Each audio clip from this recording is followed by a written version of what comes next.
Hello all and welcome to Horologique. Welcome today to the second video about this watch, and this will be the verdict of this beautiful Saint Martin Nautilus Homage. And if you haven't seen the first impressions video, I'm going to be leaving the details on the comments below, and I'm going to be leaving a little card here. So please do watch that video for all the main first impressions and everything that is in detail what you need to know about this watch. Then come back here and we are going to be seeing the final verdict about this watch. Let's begin by what is good with this watch after a little under 2 months of being around it. And the good part, the best part by far about this watch is that lovely dial. That dial plays so well with light, with that sunburst and those horizontal stripes. It's a pity that it doesn't come out under the camera, but that dial, it appears to be a royal deep blue, but under some lights it is a very soft, almost greenish blue. I believe that that is the main attraction of this watch.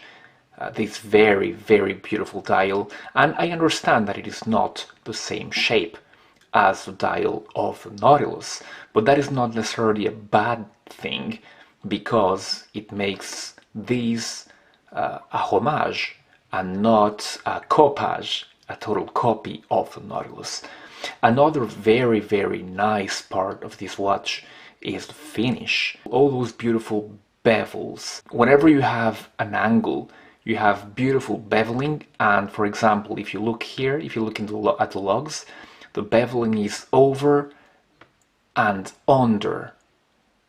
So that is very nice attention to detail. Another part where we have this attention to detail is on the edge of the bracelets. As you can see, you have a beautiful bevel there at the end of the links that plays with the light and keeps the flow with the bevel on the case. Another wonderful thing to mention is the wearability of this watch. And don't let that 42mm diameter put you off, because it's 42mm from the left to the right ear of the watch. The actual dial is much smaller. See, that dimension is only 37.5, the dimension of the actual round part of the watch, and this watch wears much more like a 40 on the wrist, and it is helped by that pretty thin 11mm height. It is thin, it is wearable, and it is very nice and handsome. Another thing to like about this watch is that beautiful PT5000 movement, and this one, after wearing it for a few days, is performing within COSC. It is around, I believe it was +5.5, so just within COSC, but within COSC. So that is a very good thing. Another good thing is the 200 meters of water resistance. And do remember that you have the 11/11 sale coming soon. If you're interested in this watch, make sure to have it on your basket, and then when that sale kicks in, you can go ahead and snatch it for a lower price. And if I have helped you with choosing this watch, don't hesitate to use my link in the description below to buy this watch and to help the channel by doing so. So thank you very much, guys, if you do that.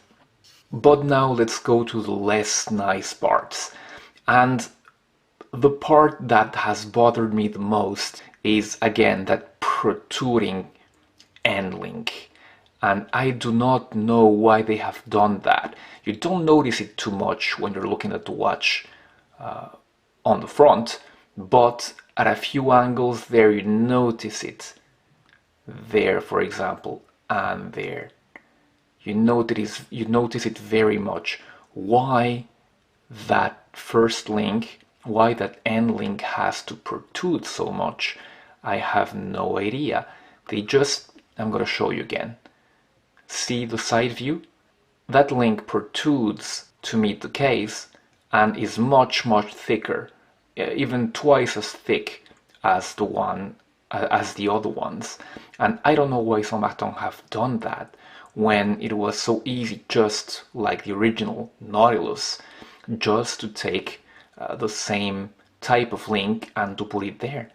Maybe it didn't work that way with this protruding part, but I don't know. In any case, I believe that this is the worst part about this watch. Second negative, I still don't like the fact that this crown is not signed, so that's a bit of a pity, but oh well. I don't like the fact that the pins are just pin and color. They might be very good quality, but they're still pin and color. And I know that the Nautilus does the same for a $70,000 watch. That is an embarrassment. But here Saint Martin didn't need to follow what the Nautilus has done on that respect. They could put some screw down pins and that would have been wonderful. So there we go.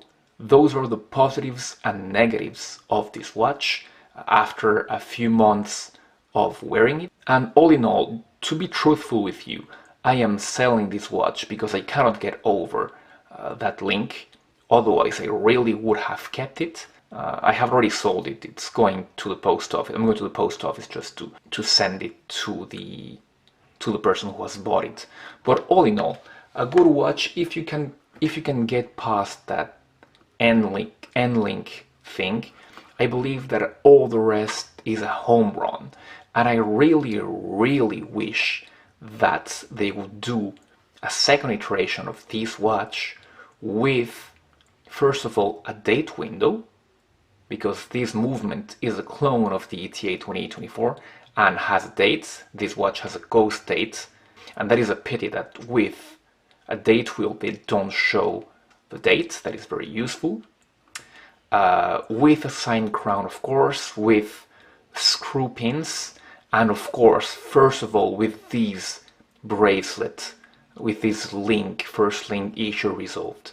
If they do that, I would buy this watch right away because of that dial, because of the beauty and intricacy of that dial.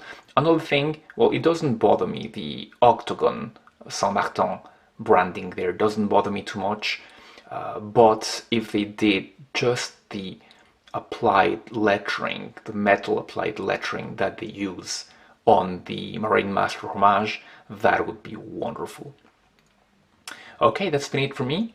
A very short video today. Just wanted to, before I send this watch away, I just wanted to let you guys know how I feel about it after a few months of being familiar with it.